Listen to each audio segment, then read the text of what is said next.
Scott's opinions and facts going back 4 years are honest.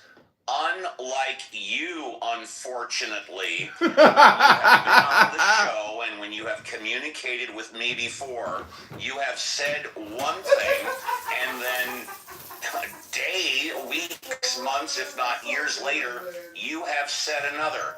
Now, of course, you've commented on that before, that you were joking or not serious. But then again, I don't think you're an atheist. I don't know. You can clarify that.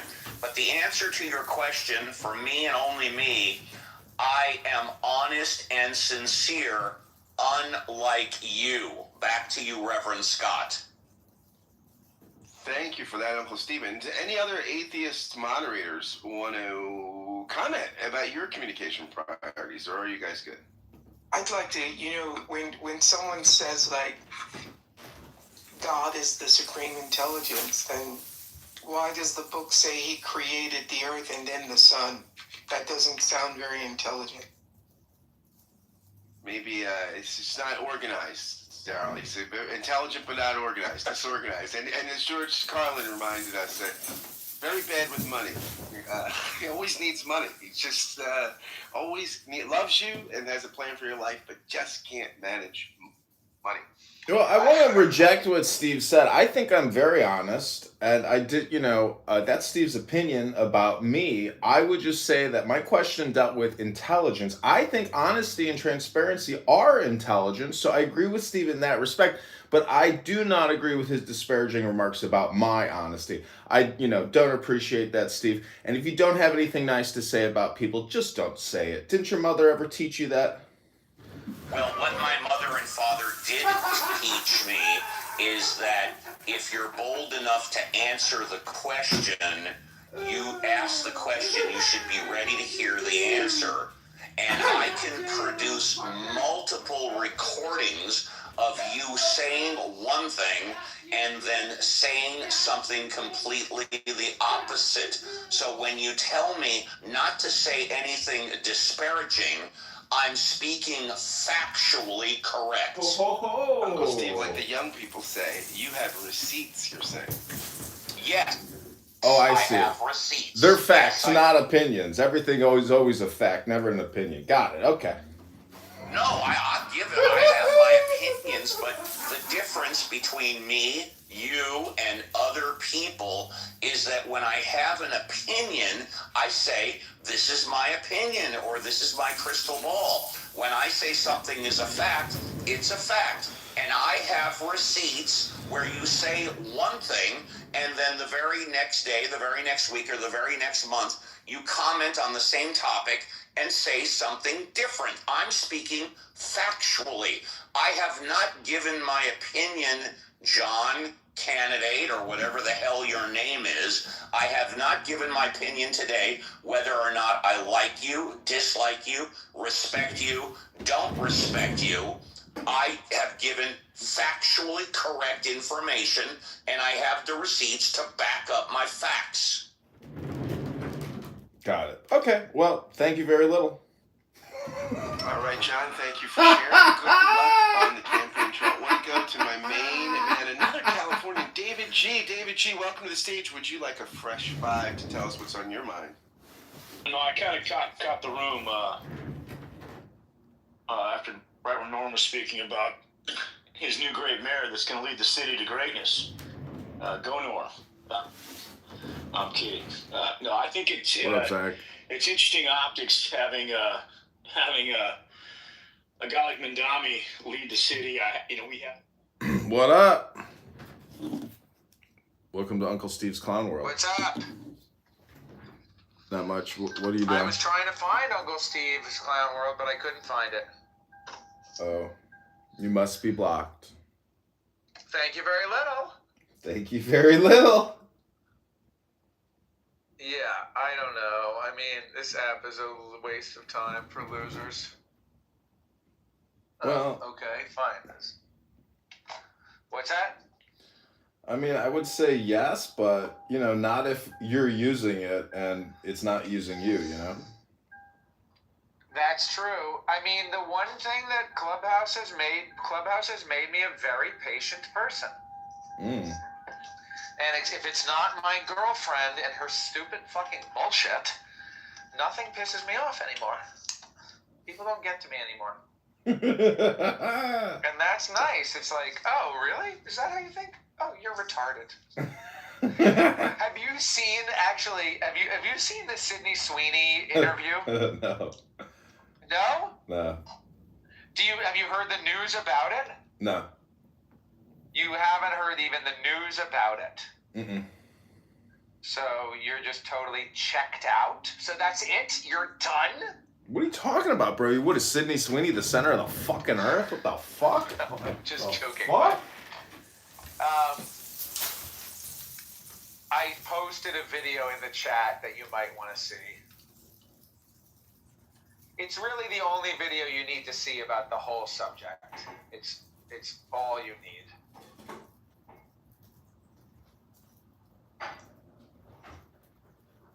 I don't expect you to watch it, but it's a good video as well.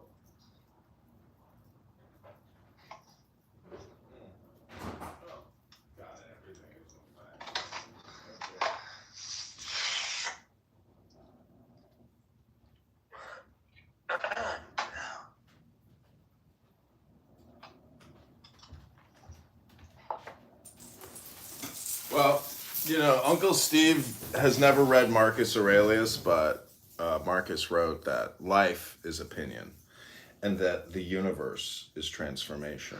Oh, I found it. We could go back to his room. Uncle Steve is an idiot. Well, Uncle Steve is like an asshole. I mean, he's kind of like a jerk. Like, I used to think Uncle Steve is funny, but, like, Uncle Steve's kind of dumb. Well, he's dumb in the sense that he gets angry. And if you can make somebody angry, you can make them your slave. He's dumb in the sense that he doesn't understand what's wrong with his vocal intonation. Do you agree, John? Uncle Steve doesn't understand how pretentious and pedantic and condescending and arrogant and full of himself he sounds when he talks this way. Wouldn't you agree, John? I agree. And he told me one time that I am the biggest waste of talent he's ever, and I said to Scott, I was like, was that a projection? Like, he's talking about himself here, dude, because he thinks he's got all this talent and it's not going to, good use. But listen, all communication is projection. And, you just got to be careful what you say about people because it ends up becoming a projection. And, that's life. I mean, you can't win with insults. You just can't. And it's not even about winning. It's about intelligence, Right. That's true.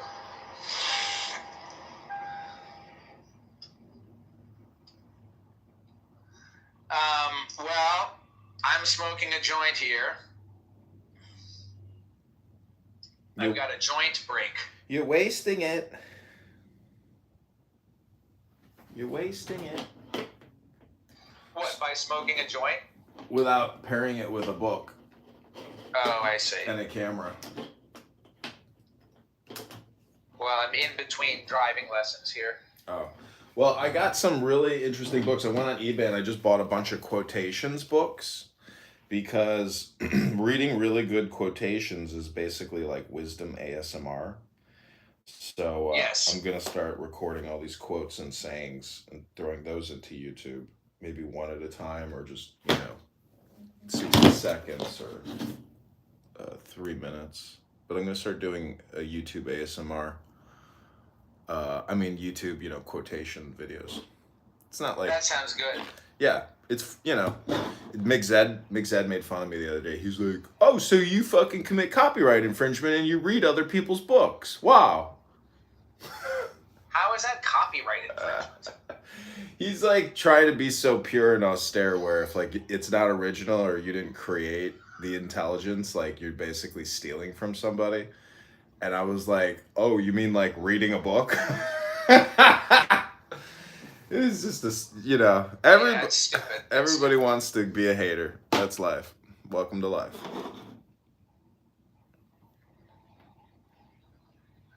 Do you drive? You have a car, right? Yes, of course. But Yeah. you know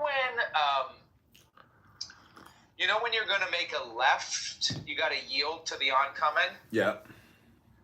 But sometimes people in the oncoming lane will just stop and like wave you in, be like, "You can go." Yeah. And if you don't go, even though they waved you in, if you're like, "No, thanks, I'll just wait my turn, thanks." Have you ever done that? No, They lose their minds. They lose their minds and they start yelling inside of their own car. I've seen it happen on many occasions. They will lose their mind and in their own car, they're now yelling. And you can see them, but you can't hear them. They're losing their mind. This is because they tried to be nice to you, but you decided not to take that courtesy. well, when I go Imagine if somebody held the door for you and you're like, "Oh, I'm good. I got to make a phone call." And they're like, "Fuck you." It's like, well, when thank I go you, sir. when I go to the gym and I make a left into the parking lot, people creep out to take a left. And I have to loop around them and they're looking at me like, "What the fuck?" I'm like, "What the fuck? Like, you got it. You Right, can't fuck creep you. out, bro. You can't creep out. And I got the right of way here. So like, don't look at me like I'm doing something wrong here. You're the one creeping out into traffic." Very much. Very much. They know they're in the wrong, and you just look at them. You don't say anything. You don't make any gestures. You just look at them and you drive by like, Right. "Hello, I am driving correctly." I am correct. You are wrong. Yeah, anytime, can you imagine getting robbed and then you get angry and you insult the robber so the robber decides to kill you? Otherwise, the robber wasn't actually going to kill you. He was just going to rob you and leave, but you decided to open your mouth. You mean that's actually stupid? Like, why would you do that? Meaning that, like, you know how people crash out on Clubhouse and they open their mouth and they start, lobbing insults. What I'm saying is, like, there's probably been countless examples of people getting robbed who weren't gonna die in the encounter, but because they opened their mouths, they ended up dying. Right. That's true. You know? Yeah, I mean, I've been robbed and I haven't died because I kept my mouth shut. But I imagine if I was like calling the robber the N-word, he might have just lost his patience with me and killed me. Well, I worked at this like assembly warehouse after I got out of the Army for Avon. I was a shift supervisor, and this woman Molly, she says, "John, I want you to fire that person right over there. His name is Cornelius or whatever the fuck his name was. Black kid." And so I said, "Okay." So I walk up to him, I say, "Can you come over here? I need to speak with you." And I bring him into an office and I'm like, "Well, Molly told me to tell you that this is your last day and that I have to fire you." He's like, "What?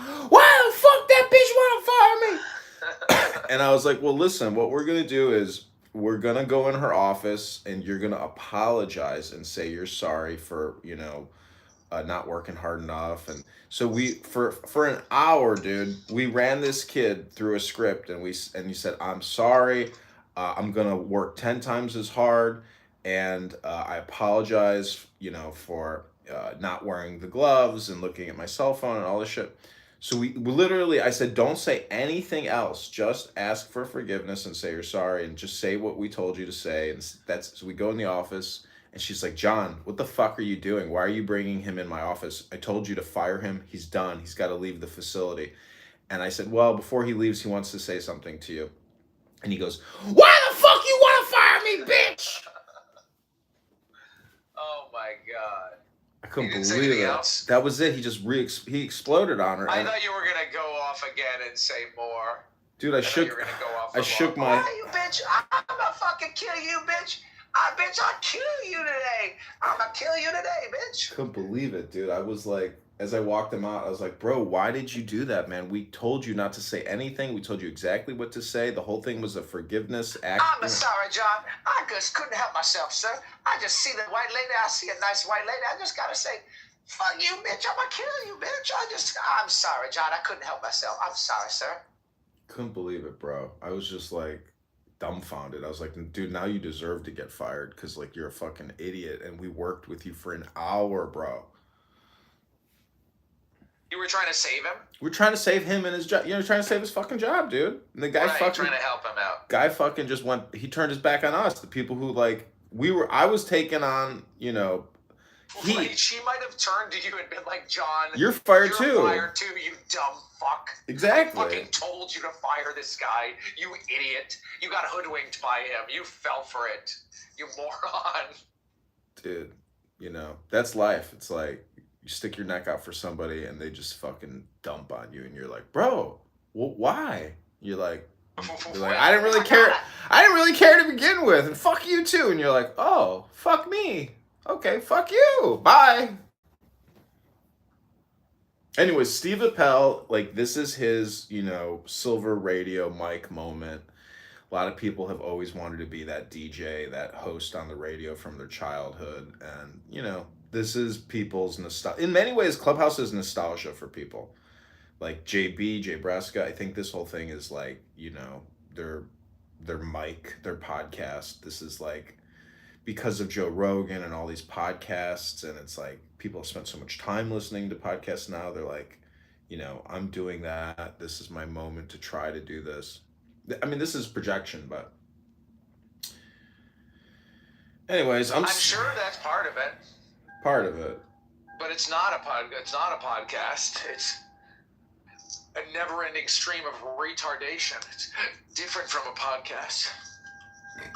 Well, you know, that's why I mix books into all this, because I recognize how brain rot is now created, which is what I call conversational hypnosis. All communication is hypnosis. So if you're just having regular conversations like the way we're having, what we're really doing is having a low grade information exchange. So, you know, you can't really transmit high valuable information in 30 seconds, 60 seconds.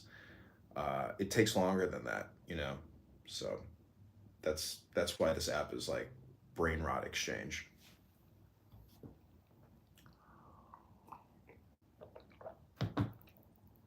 And what people are saying isn't intelligent to begin with. So you just have stupid, you know, hypnosis exchange. That's what it is. And and this is the other thing, is people are subconsciously looking to get laid. You know, people do peacock hair. So that's the other thing. There's like just many, you know, it's normal life, basically, right? It's just people being who they are. And that's it. It's funny that the opposite of peacock is actually cockpea. Well, there's something there. I don't know what it is, but there's wisdom of the ages contained therein. Well, somebody in the YouTube chat just wrote bald. Yeah, that's all you need. Somebody else wrote, can I have a mod? Shiny, you know what they shiny write bald about head. Me? You know what they write about me? Mole. I don't know if you can picture my face, but I have a mole on my face, and they always say, nice mole. And from the Austin Powers, it was always mole, mole, mole, mole, mole. And then I'll post a video and be like, cool mole, dude. It's like, fuck you. What do you mean? Bald. Bald! This nigga bald! So Cora wrote that Norm is a paid shill.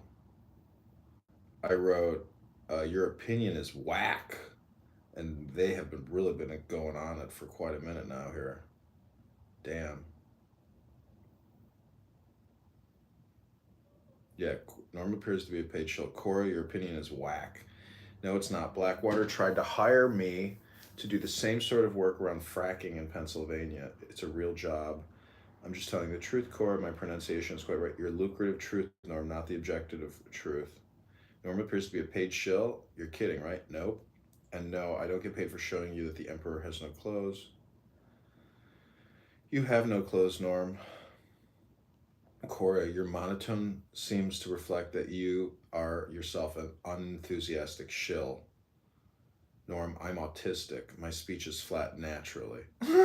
She's so stupid. So full of shit. But you can retreat to your ableism if you're feeling threatened. Aren't you actually paid to repeat your monotone pop psychology virtue signaling mishmash week after week? I don't believe in your ableism. It's a weak religion. So actually, Cora is a shill. That's what you're saying? Cora, turns out, is the shill? Damn, you're right. I didn't catch that projection.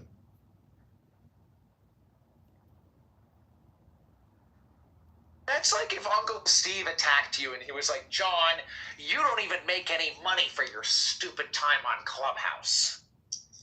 See, he's upset. And it's like, Steve, you don't make any money for your time on Clubhouse, do you? Does Steve make money?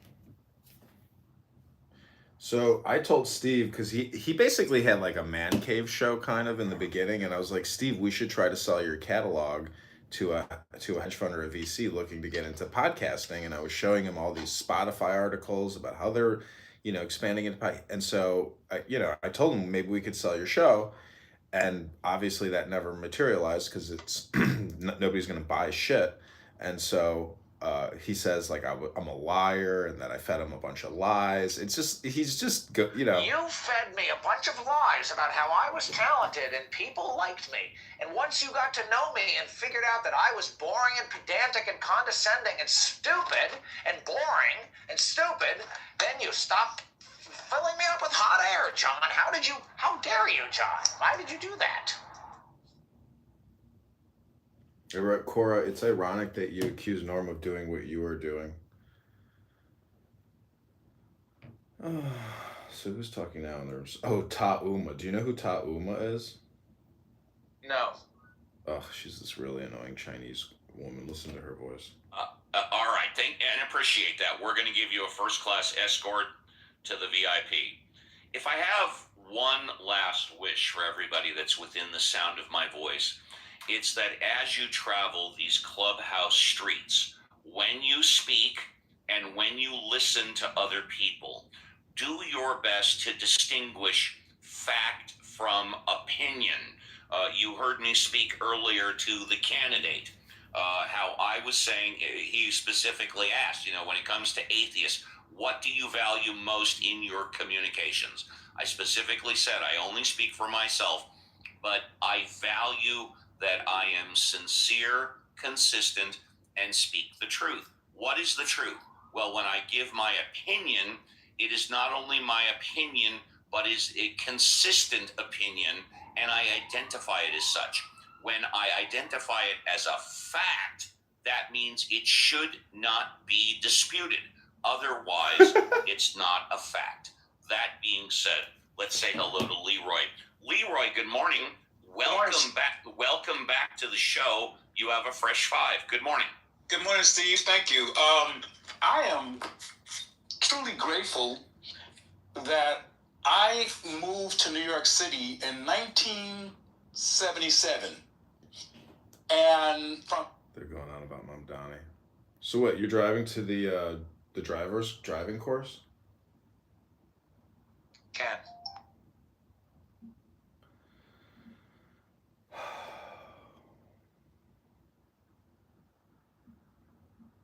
Well, I'm about to try my first ever Zin. What is that? The chewing tobacco from what's his face? No, it is a tobacco pouch. It is a pouch of tobacco that you don't chew, and apparently there's no spitting involved. And I did recently find one of these weed pouches that I was at a weed store, and they have like a weed pouch. You hold the pouch in your mouth and it gives you weed. And I thought, this is pretty good. This would be a great way to quit smoking. And I need to quit smoking. So I'm going to try it. Well, I'm a big believer that all communication is hypnosis. So until you do communication work with regards to stop smoking, you're going to go nowhere, because it's basically a program and an education you have to ingrain into your consciousness. And I do have these hypnosis records. And so prior to the hypnosis, you state your goal. After the hypnosis, you state your goal. And there's other things tied to it. but basically you have to you just have to be done with smoking, Right. like it's not the priority. Your priority is the health and other things you're doing, not the smoking. So this gay guy that I know, I was like, well, why don't you try hypnosis? He smokes cigarettes. And he's like, that doesn't work. I was like, well, if you're sitting there listening to a hypnosis record for an hour, guess what you're not doing while you're listening to it? So it does work even in the short term. That hour of listening to it, you're not smoking. So, until you actually show me that you're doing communication work with regards to not smoking as opposed to coming on here and smoking, like then I won't. Then I'll know you're actually going somewhere. Otherwise, all you're doing is smoking weed and telling me about how you want to quit smoking, while you're smoking. Like that's what happens. So basically the dialectic, right. you have to control the dialectic in order to control your behavior. I think you're right. It's not necessarily that I'm right. It's a theory, but in theory, in practice are two different things. The big part of the alchemical process is the doing. It's the action that precedes or follows the words. So try it. Prove it to me. These things suck. Prove it to me. Show me on this Reject it. app. Open up a room called reading a book to prevent myself from smoking. Then I will know you're putting your mouth where your intention is. Right. Don't quote McZed. That's what McZed says all the time. Right. Right. Right. Right. That's the McZed. That's the McZed right. Got it.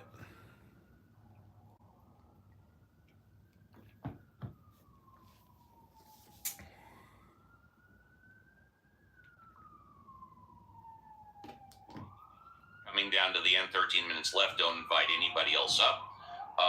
Let's go to the candidate. And by the way, the candidate is a perfect example of how I am consistent and run the show.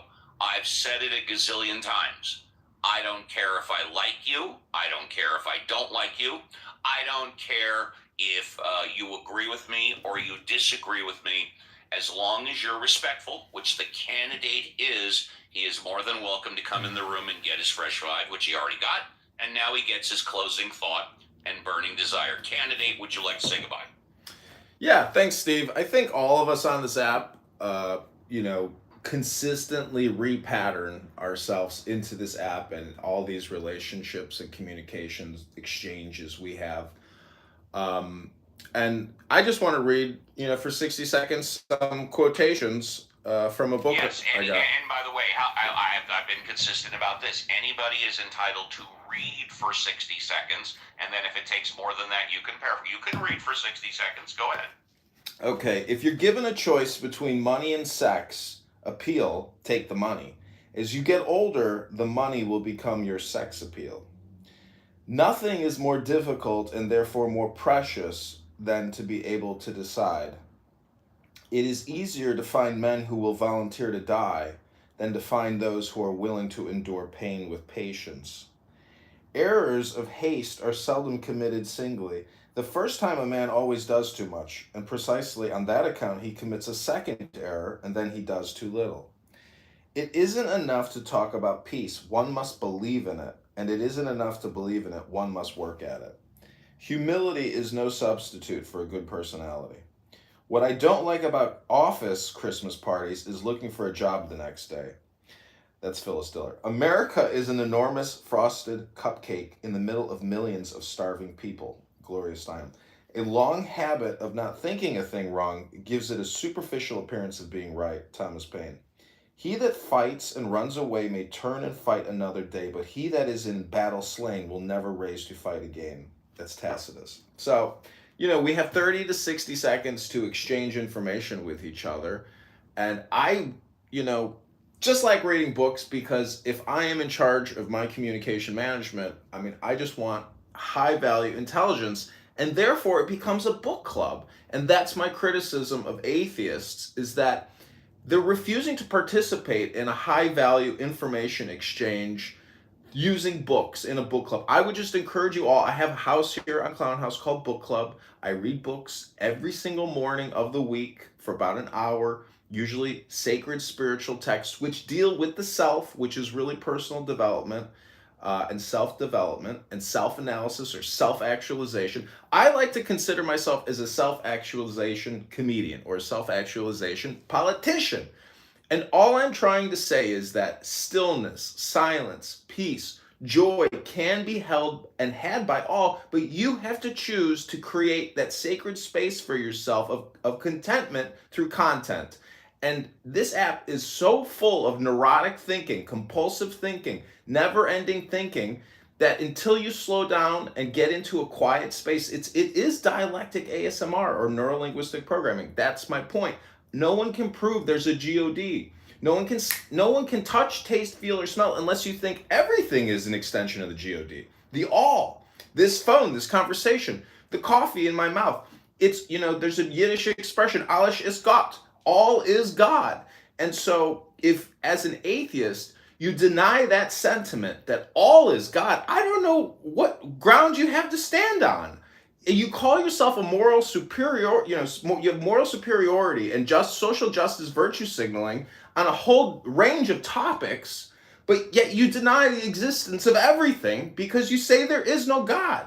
So all I'm trying to say is meditation and books or poetry is a great way to experience your great journey.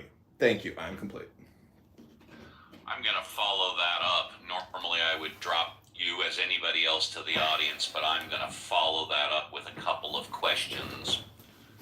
Have you ever heard me once say today or at any time since you've known me, which has been a couple of years on Clubhouse, that I am morally superior to anybody? Have you ever heard me say that once? I wasn't addressing you specifically. I was talking generally. You addressed atheists. I'm an atheist. Have you? I assume that's a no, because I can tell you all, I have never once said I am morally superior to anybody. Now, Uncle Steve, I'm pretty sure you're morally superior to me. Well, other people have said that. I have not said I that. know you, so I'm comfortable saying that. Okay. Number two, since I've known you, I have blocked about 18 of your different accounts because I only want to deal with one candidate. When you say you want to have, well, I'm paraphrasing now, open, honest, intelligent discussions, I don't know how putting together at least 18 different profiles does that. And last but not least, I've heard you say since I've known you over 100 times that all, quote, all communication is hypnosis, close quote. Let me repeat that. Since I've known you, I've heard you say over 100 times, and I have the receipts, all communication is hypnosis, close quote. So here's my last question for you to answer intelligently, hopefully. If indeed all communication is hypnosis, are you using hypnosis to try and get people to vote for you? Well, if I believe that all communication is hypnosis, and I believe that I'm exchanging high information, high value information or intelligence with voters, well then hopefully they'll vote with me because they respect and appreciate my truthful intelligence that I'm trying to share with them. But Steve, I've had 100 Clubhouse accounts because I record everything I do here and put it on multiple platforms, much to the dismay of many other users who end up getting recorded and resent the fact that I record myself or use my cell phones in the way that I choose to use my cell phones. It may be a little eccentric, but nonetheless, this is an art project that I have chosen to pursue.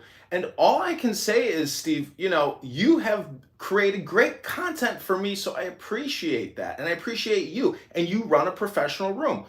But it's your show, and I respect that. And the thing is, what I said about the book club and about enlightenment or meditation, I'm just a broken record repeating myself on this app as well as everyone else. we're just repeating a pattern. And that's all I really have to say, and I hope everybody has a great day. First class escort to the VIP, quote, I'm just a broken record repeating myself, close quote. Those are the facts. I will let all of you decide for yourself.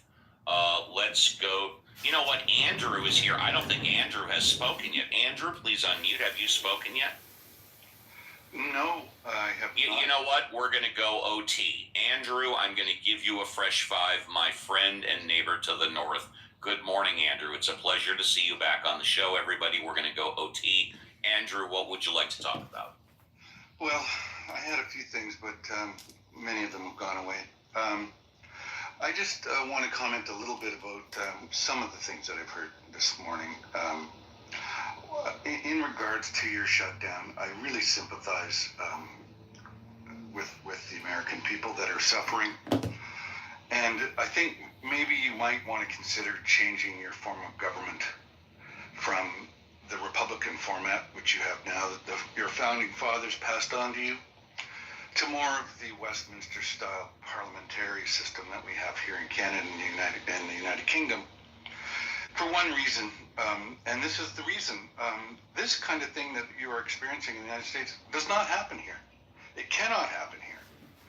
Because and I'll give you an example, it's recent too.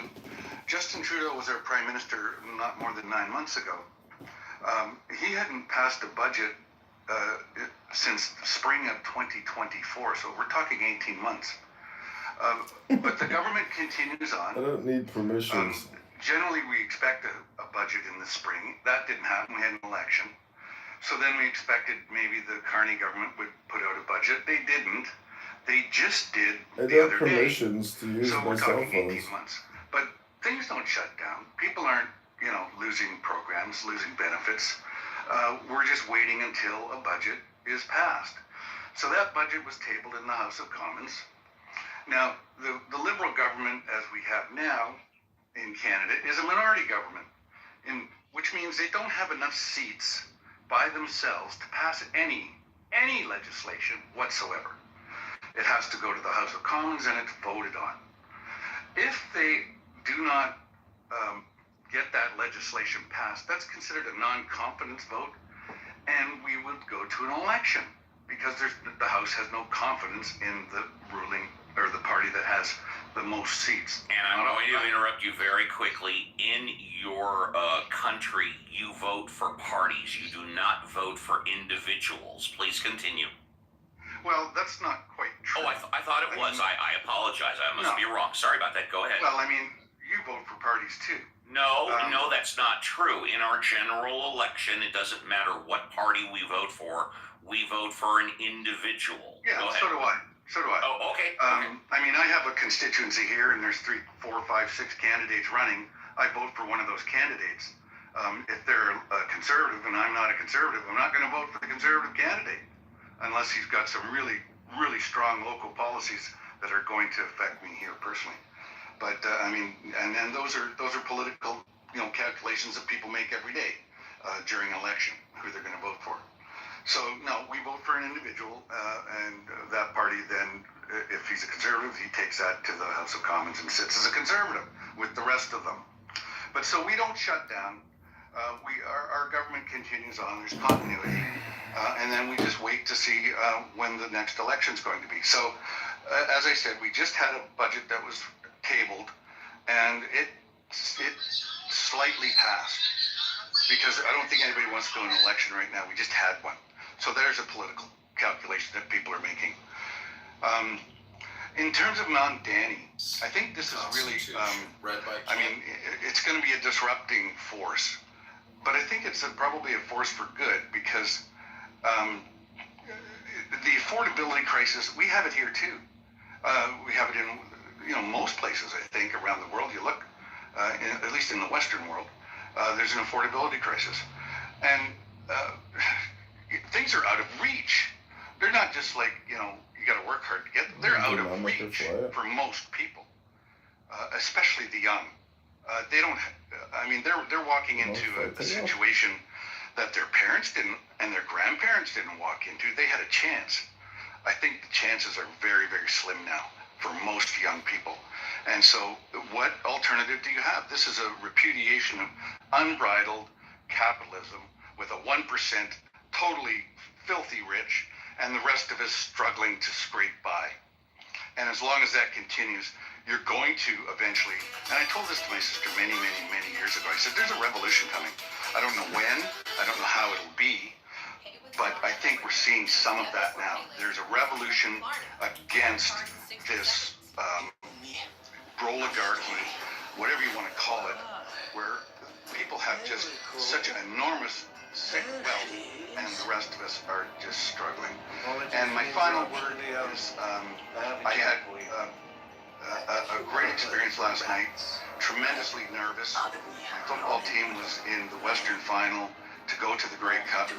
They were down by 7 points with 63 seconds left, and with 14 seconds left, they scored a touchdown, taking them into the lead, and they are now going to the Grey Cup. So I'm very happy about that. I had to have a beer right after that, which was late, but that was okay. So thank you very much, Uncle Steve. Everybody have a great day, and we'll see you on the Clubhouse streets. Oh, and the other thing, on Clubhouse, just curate your friends. If they're really bizarre and way out there, then, keep your distance. Thank you very much, First Club. Can I just say one thing to Andrew? Yeah. I think his criticisms of our former government are really helpful. I think that without even going full Westminster parliamentary in nature, if we just got rid of the filibuster this year, right? I mean, you wouldn't be able to hold things hostage like this. This is a simple procedural rule that we could get rid of, and that would go a long way to make the government better. And you know what? I would take, as a Democrat, I would take a loss on this healthcare subsidy thing. If you could get rid of the filibuster, long term, I think that would be for They great said that government. entire graveyards could be filled with And bodies of those before who- we move on, I'm on ChatGPT, and again, ChatGPT is not always 100% correct, but let me take 60 seconds to read to you what's on ChatGPT, so take it for what it's worth. Quote, in Canada, you do not vote directly for the Prime Minister. Here's how it works. Voters cast a ballot for a local candidate in their federal electoral district, and then it says, in parenthesis, writing, that candidate may represent a political party or may run as an independent. The party that wins the most seats in the House of Commons of Canada, often a majority of seats, then forms the government. The leader of that winning party is invited by the Governor General of Canada, the Crown's representative, to become Prime Minister.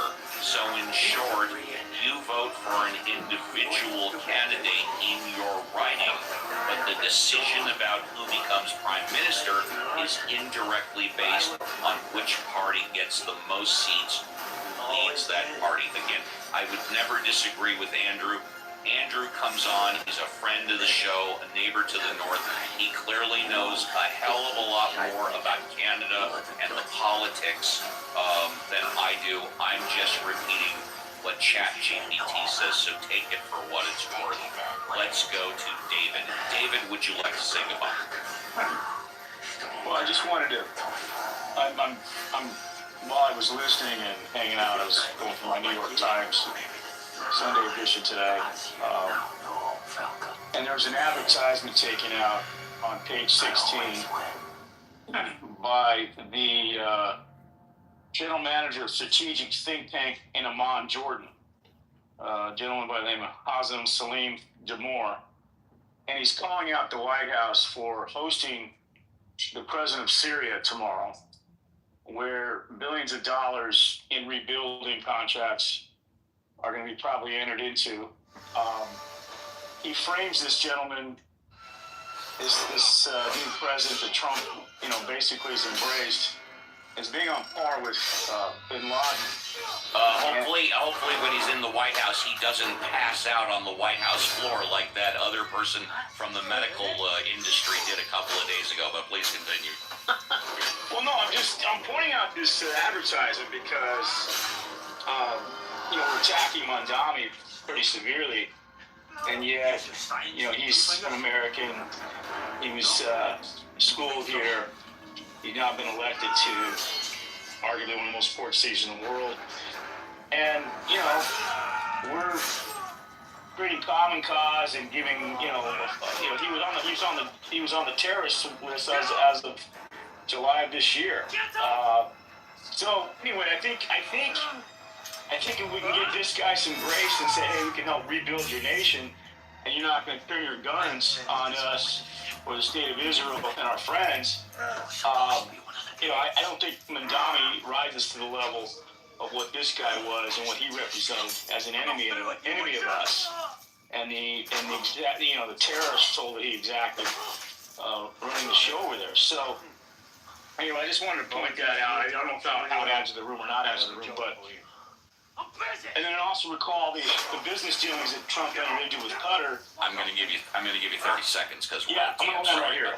But yeah. So anyway, I'm just saying that we, just because one might have a certain religious persuasion, does not necessarily mean that you're gonna, met out the stereotypes that oftentimes are assigned to you. Let's just see what happens. So I'll end there. I appreciate it. Thank you very much. Unfortunately, we are rushed for time. Norm, I can give you 60 seconds tops if you want to say goodbye. Very well. As with the previous speaker, anybody who doesn't know how much a subway ride costs is not a New Yorker. It's $2.90. And if you're handicapped or need money, you can go for half. That's $1.45. That's a pretty good deal. The idea of free anything, and the major components of this guy, Mamdani's campaign, were free stuff, namely free buses and free childcare, I think up to the age of 9. And I got a breaking news bulletin for you. The rents are not going to come down. The best he can do is slow the increase in rent or freeze the increase in rent of rent-stabilized apartments. Regular people don't get rent-stabilized apartments. They're a precious commodity. That's 25% of the housing stock. New York has already started to become dirty, dangerous, and broken as it has been in the past. I've lived through it. I know how to survive under those circumstances. What happens is poor people die. That's what happens. Poor people, black and brown people, die and are burglarized because the law isn't enforced. Go look at some of the old movies, like The Taking of Pelham 1, 2, 3. Pelham 1, 2, 3, yes. Or Fort Apache, the Bronx. People had 15 locks. I'm not exaggerating. 15 series of locks on their door, plus bars and stuff against the door, because people would just burst into their apartments and kill them, as happened to a friend of mine. Most people in New York had been victims of crime around the time when the other democratic socialist who was trying to run this. Even I also like to. Hey, what's up, Dad? Not to sleep at night. What was that? Sorry. Get ready for the snowstorm. Yeah, I saw some flakes floating out. I got 2 more ACs I got to pop out. Oh, really? Here, I'm looking out my living room window through into the patio, and then I'm seeing palm trees and water. Oh, joy. Oh, joy. It's rough out here. Anyway. So, everything else okay? Yeah, all's well. Samantha just texted me. She said Mom's plane took off. And, yeah. Okay. Oh, so you're a free man again now. Yeah, I'm free. I guess she slipped in, got her stuff, and, I told her to just leave the key downstairs, and, I'm She sure. taking Uber to the airport? No, Marty took her. Oh, Marty took her. Oh, okay. Yeah. She has a tendency to Irish goodbye me. What is that? You don't say goodbye, you just leave. She just left without saying goodbye. I mean, pretty much, but I mean, as I was taking her to Marty's house, we got into an argument, or she was, yelling at me. I was yelling at her, and I was just like, I gotta, nothing. She just won't shut up. She just has, compulsive thinking. Every single second, it's just one more word after the next, and I'm just like, I need to take a break from you. Like, it's neurolinguistic overload in my brain. Can't deal with all the noise, And I was like, you got no idea how you sound. That little body makes quite a screech. Oh gosh. So I think I'm sure she took it personally, but like, that's the truth. I need some peace and quiet, and she doesn't bring any peace and quiet. Well, You're just like your father. did she say that? Yeah. I should have raised you better. I should have never left you. I should have there was so much more I needed to teach you. Oh, jeez. And did you ask her what that was? I don't know. Apparently, you can fight over every, we're trying to get the pizza. I'm like, yeah, I want some garlic. I'd like, onion and giardiniera. And I'm not paying for all that. And then when the bill comes out, she said, "You're paying for that, right?" I said, "Yeah, I'm paying for it. Here we go." It's just like, she's she's good. I mean, yikes! Like, it's just too much. She's, wow. I remember once we were, I think this was even before you were born. I don't know if I told you this story or not, but we were, I think, coming back from we went to this place in Wisconsin. I'd like to go for dinner. And, I left a tip, and I noticed she was kind of angry in the car, and I said, "What's wrong?" She said, "You left too much money for a tip." I said, "Really?" I said, how much over did I leave for a tip? And she said, "At least $1." I said, $1? I said, "You're upset over $1?" She said, "Well, here's my thing of $1." And I reached in my pocket while I'm driving. I opened the window. I said, "Here's $1," and I threw it out the window. And I said, "Here's another $1," and I threw it. Oh my gosh, that caused a problem. It was. She went berserk. It's over $1. You're upset over $1? I really wish she was like, a yogi, or she needs to relax. And I gave her a book called Calm, and it's all these passages about how to be calm. I think she threw the book back at me. Does she have anybody in her life? Does she have a boyfriend? Anything like She's got neighbors. She has neighbors, but she's kind of like a loner. Well, it's, I don't understand it. I mean, if you read enough books on wisdom and philosophy and God, you find some peace, and you make peace with everything. And she's just in constant conflict with everything and anything. And is she still friendly with her sisters, or no, she doesn't talk to she only talks to maybe one or two of them. But Nancy is a no-go zone. And, a lot of this is just, it's because of all the emotions that are generated. And, unfortunately, she likes to put the blame on everybody except herself. And maybe that's projection, but, I mean, there's a point where you just need peace. And that peace can only come from not communicating or having silence. Because you can't bring up all the old stories and all the past dramas. Like, you got to be in the present moment, and if that means just being quiet, that would be great. Yeah, she's tough. She's a tough person to be around.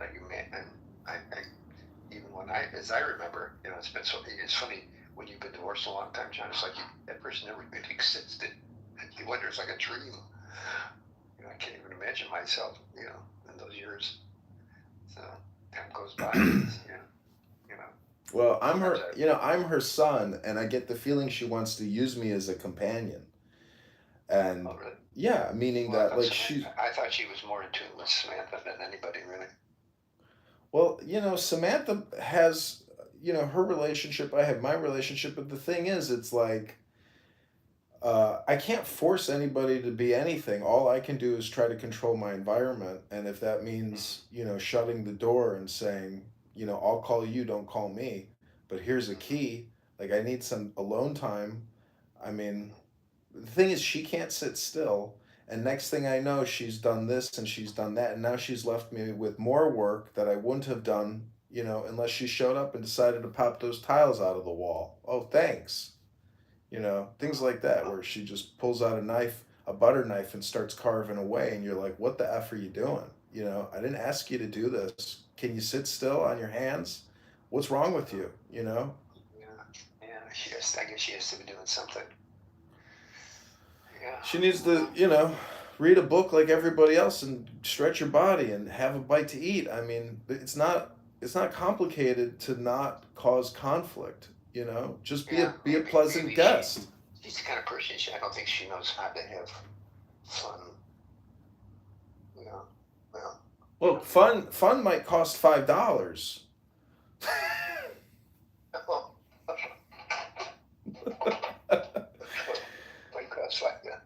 She said, your steaks here are cheaper than in Albuquerque. They're only $13 here. And I think she boiled it. It was the most disgusting steak I ever had in my life.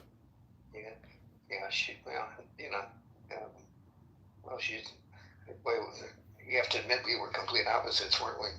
You really were. I can't believe you. That she keeps going on and on. Your father was a scam artist, and he only married me to fulfill more of his scams. I was a pawn.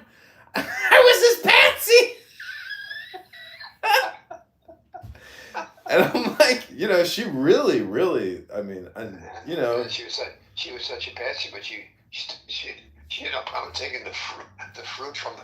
She says, your father was a thief, and I was the better thief.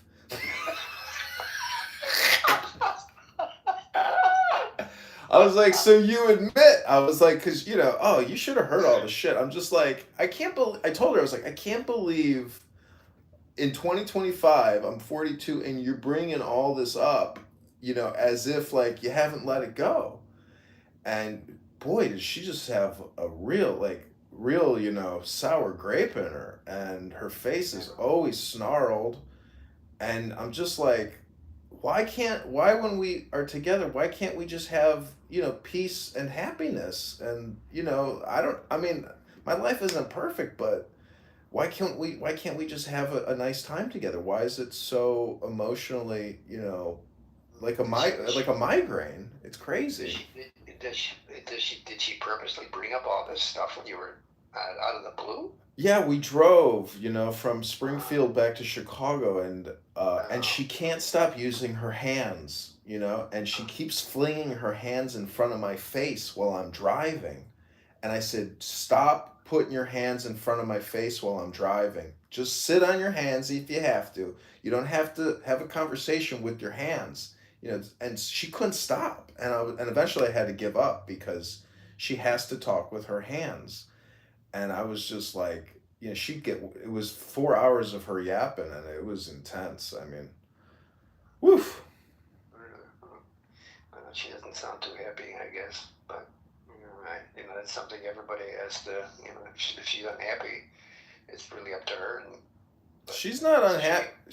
Nobody's unhappy in their own little bubble. The challenge is, how do you go into other people's bubbles, remain happy, and also support that person and not cause them anxiety? That's the challenge. And she can't do that because, honestly, she's rather immature, somewhat petty and childish. She devolves into a little baby Jane, and she's angry at everybody, and she thinks, oof, yikes. She sounds to me like she's more not turning into baby Jane. She's turning into Chucky. Chucky? Yeah, the doll. The doll. There's this waitress at Paterno's, the Italian place, and she's kind of a bitch. And it took me like months to, years to get her to be pleasant, with me. But it's still very superficial because she is just a big butch bitch. And, but man, you should have seen what Mom said to her. And she literally was going to explode. And she just sat down at the bar and stopped working. Because whenever you place an order, you have to have a tab. If you get a beer, you got to give her a card or you got to give her cash. And Mom said, I'll pay you after I'm done. And she says, I'm sorry, man, but you can see on the sign here, it says you have to have a tab. She says, I'm not starting a tab with you.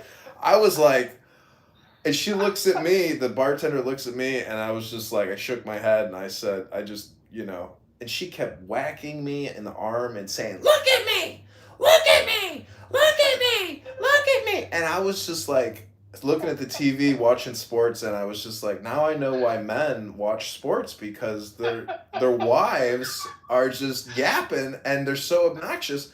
And I was, anyways, I never lost my cool, but the thing is, I hope she doesn't, think I'm being, because she said I was being mean to her and not patient. And I'm like,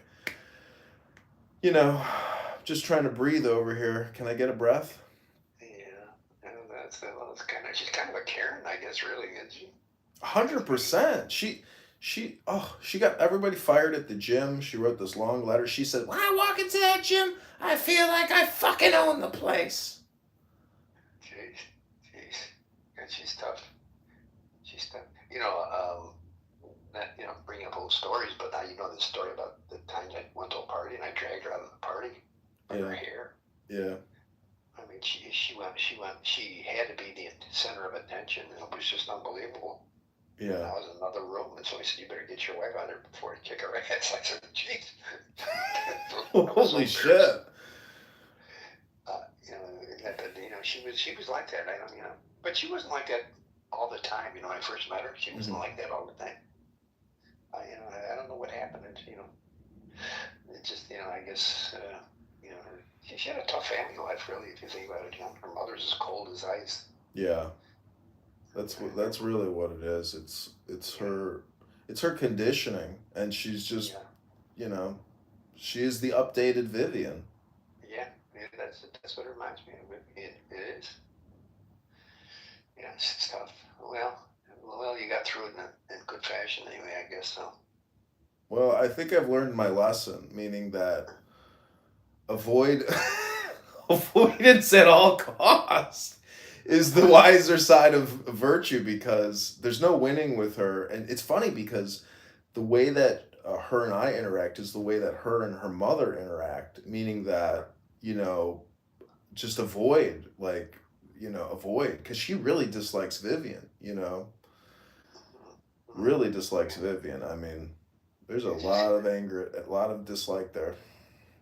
Yeah, well, I guess she hasn't stopped her hatred for me, but I don't really, I wished her best of everything. I really don't have any bad thoughts about That's her. what I told her. I was like, Dad has let it go and moved on, obviously, with his life, and could give two shits about the past.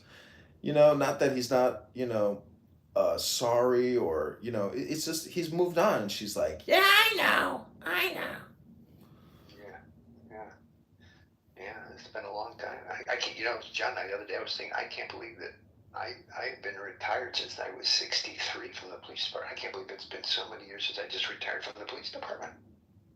It's 10 and 63. Got it way over. What is it? 15 years. You have to do the math. I can't believe it's been so long. Next thing you know, I'm gonna be in a nursing home, asking this big black woman, calling her mama. Can I have an extra fruit punch? Everybody gets one. Shut your mouth, Jordan. I remember that. It was so shocking to me. I think because last time I saw Barton when he was healthy, he was fine. Everything looked good. And boy, and then when I went to saw him after he was sick, yeah, and he came out with a walker, it was shocking to me. I couldn't believe that that he got so old so fast. Yeah. And it was because he was so healthy and bright. Last time I saw him, I don't know how many years it was between that time, but I know. It was shocking. I know. I got a photo of him driving that red convertible with his suitcase prior to going to a meeting, and I filmed a commercial with him. You can go. It's on YouTube. Health Guard Insurance, and he's healthy as could be. Just that one medical emergency. Just that's it. I mean, Yeah. Well, best to take life, take the good parts and enjoy it, because there's no happy ending. Like, that's for sure. I know. I just went to a funeral yesterday of a person that we met here. We've known him now like for 5 years, and his wife died of cancer. And the guy's heartbroken. She was 73 years old. But it's unfortunate, but life throws curves. So, but don't forget to take time to enjoy it all. And you're probably not wrong to be at peace as much as you can. What can you do? Yeah, I mean, you can only get it yourself. I read in a book, it's like your mother and your father can only do so much for you. Like once you have wisdom and knowledge, like you have to rely on yourself. I can't, rely on my mother for anything other than, I guess the Bible commandment, honor thy mother and thy father. And if I fall short, I mean, I hope it's better than otherwise. Yeah, I've always felt that. I never really thought about my parents as influencing me, to be honest with you. I never really, I know my dad was mechanically inclined, maybe that I got some of that, but other than that, I never remember my parents having any effect on my, when I look back at my life, I realize I screwed up myself. I made some really bad decisions, terrible decisions, but that's life. Hopefully they don't come back to haunt you. Yeah, exactly. I mean, look at this house. It's haunting me, because of the resurrection of debt. I mean, I thought this was out of my life. Nope. Yeah. It's sometimes we step on our. They used to say, don't step on your own dick, but I bet you so many people do.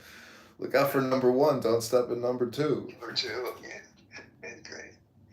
All right. Well, at least you're at peace now, anyway. Yeah, it usually takes me 72 hours after an interaction with her to finally, purge the spring inside of me. And I mean, I have no hatred for your mom. I just, in a way, I kind of feel sorry for her. I do. I feel sorry that. That's the thing, is I feel bad that we can't have, peace and enjoyment with each other. It's just a fight from start to finish. It's like never, it doesn't stop, and you're just like, I don't know, it's crazy. A lot of passive aggressive behavior as well, which is kind of crazy because there's bad communication and surprises. Surprise! And you're like, oh, okay, well, didn't ask you to do that, didn't know you were going to do that, didn't want you to do that, but okay. Well, you're a good man for putting up with it anyway. You did a good job, actually. A lot of people would have just told her to fuck off and get out of my house. Well, I've had enough Airbnb guests to know that out of sight, out of mind. But for her, that's like disrespectful and mean, and she's doing all this work for me, and I'm like, well, I didn't want you to do the work. I didn't ask you to do the work, and But anyway, she did do good work. She started remodeling your house without you asking. She did do good work. She did grout the shower and caulk it and stripped out all my shitty caulk. She really did a top-notch job, but boy, was she pissed when she did it. Holy shit. I mean, as I was eating my birthday dinner, the thought did pass my mind that she could have poisoned the food.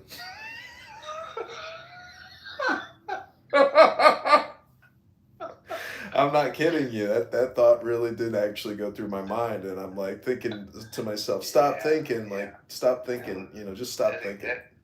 That occurred to me many times too. That's why I was thinking of hiring a food taster.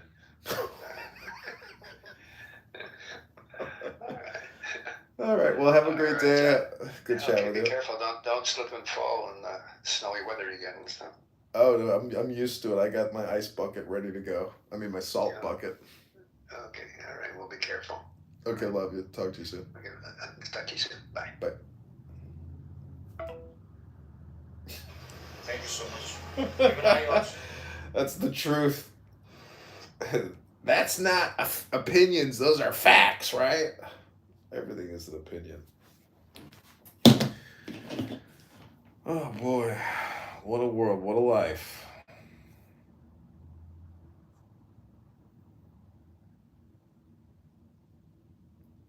I don't even know how to. Lou, you pussy. What I'm trying to tell you is, yo, Yeah, I could take that a step further. Forget hating the H guy, right? We should be hating the motherfucker that. Oh man.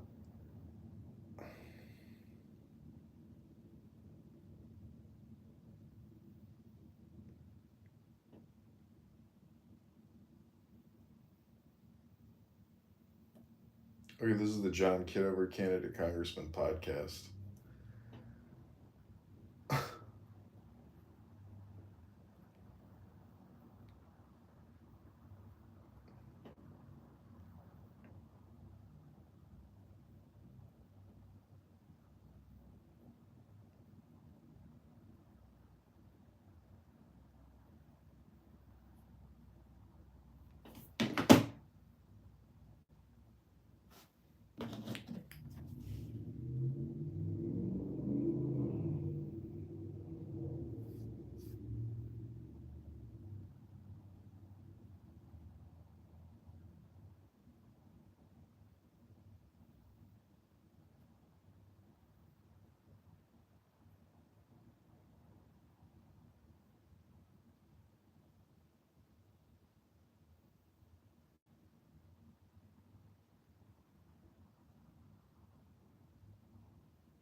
People that treat like SIRS, systemic inflammation, which is, the driver of chronic disease. Like the mast cells, they have over 1,000 molecules in there that in your body do all of these different things, and we can only measure a few of them to measure function. And so the mast cell activation dysfunction or syndrome is a big deal. And just even in our own basophils and mast cells, which are types of white cells, and we have this amazing pharmacology in there. And to just redact it and put it out to just one chemical when there's a whole system that provides balance in a biologic system, in like mold-related illness, molds didn't evolve to live inside wet walls of buildings, and so now we have sick building illness, or which is a fairly common increasing illness, because we have walls where the fungi are not challenged and they get privileged place to live. So keeping things in an ecology is important, and that's the advantage of a plant, that it provides all of these other things, not just one chemical, that do all these wonderful things, and it stabilizes biologic systems. So I think that would just be another narrative meta-analysis of what is actually going on with chemical versus plant, or fungi, or tree, or whatever, animal, or It's a magic thing when I love beautiful when about it's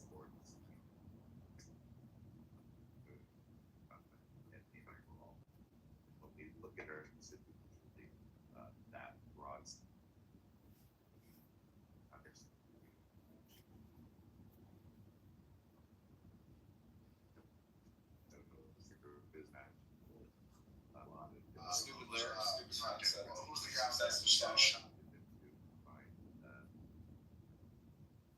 here's an ETR, you know where you are. I hope you've enjoyed the conversation today. Every single Sunday, 8:30.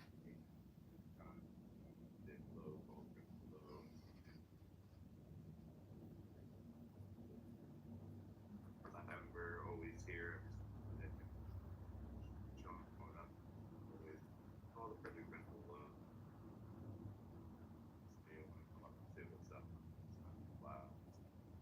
James, turned everything down now. Now you can't hear me.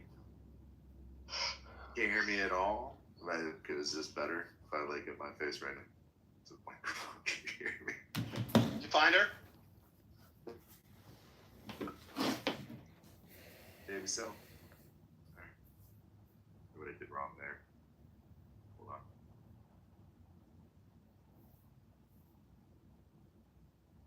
Hey, Daniel, I just want to say that was an incredibly electrifyingly lucid discussion on the entourage effect and why we want the whole plant, generally speaking. I think we should go back and write that one down and put other words around it to show people it's important.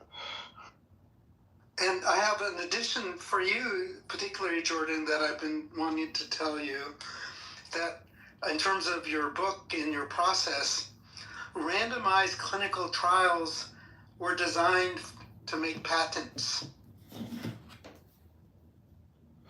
Well, that and in reaction to the thalidomide disaster. So those, I'm sure, went hand in hand. Yep.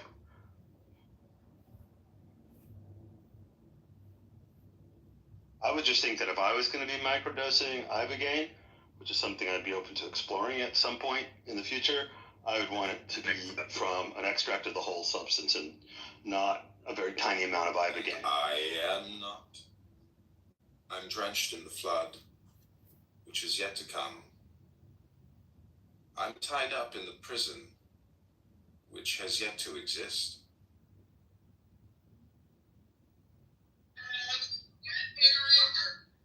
How about you, Wendy? Anything else? Well, everyone's on mute in a rare moment of silence.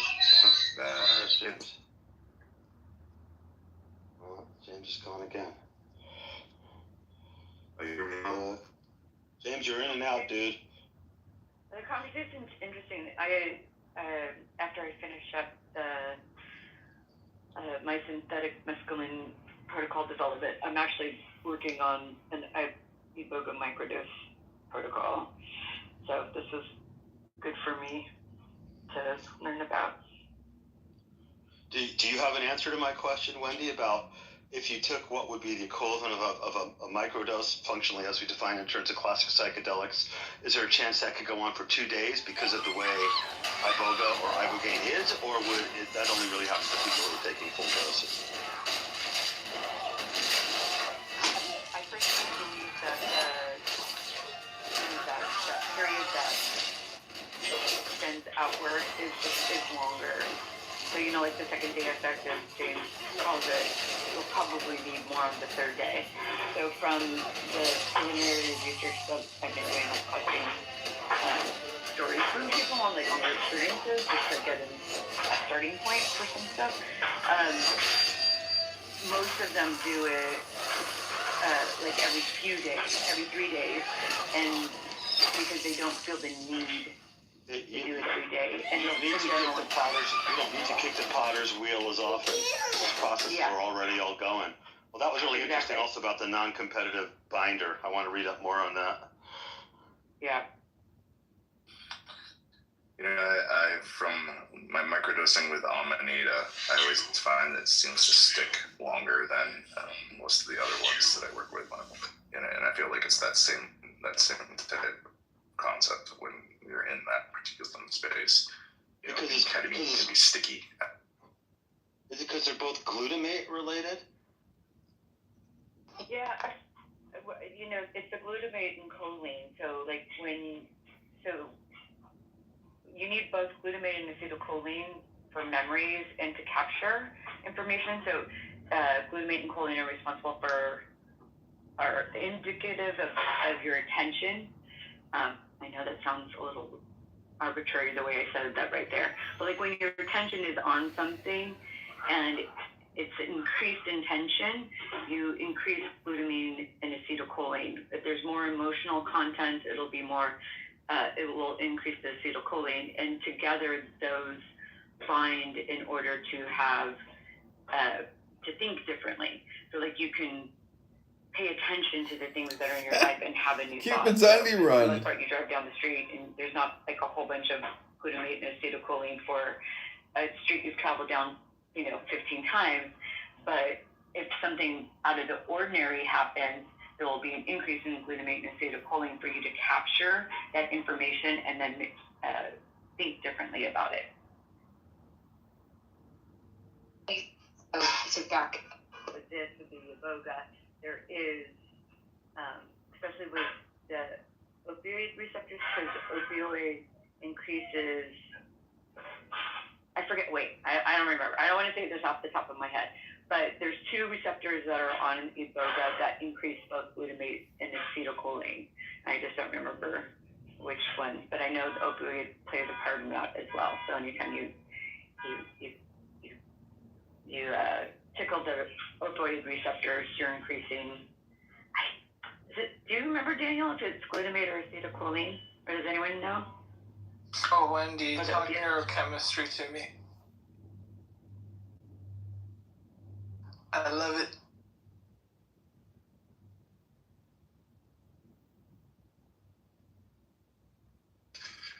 Sounds like a magical moment for I. Right, that's a good AI. And I know you get.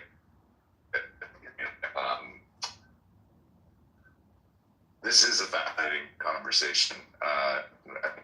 Bringing that to the table would be great. And I think we're going to be talking about Iboga and Ibogaine quite a bit as the discussion. There's a lot to be said here. And I think in general, what we're talking about here, this system, the acetylcholine, GABA receptors, glutamate, uptake, all these things. It's one of the missing pieces of the puzzle in the greater conversation, and so I'm very happy that the key.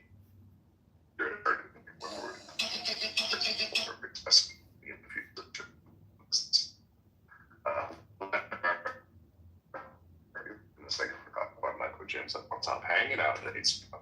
And I just want to say we're here every single Sunday, 8:30 a.m. Pacific time, and I hope you got.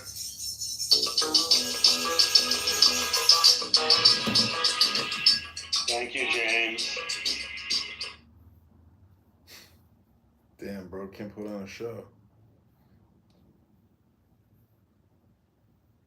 When that album came out. But my proposal, Tupac is not culturally or stylistically an East Coast rapper at all. He's not rapping to East Coasters. He's rapping to the This how we get around that, Marty. Don't say Tupac, say MC New York. She puts MC New York. Okay. MC New York. I'm gonna say MC New York.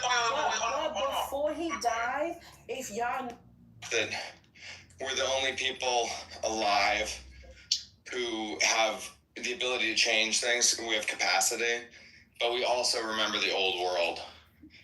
Like Gen Zs don't remember the old world. Gen X and Boomers have low capacity, and we're the only people with both. So if we don't get to it, it's over.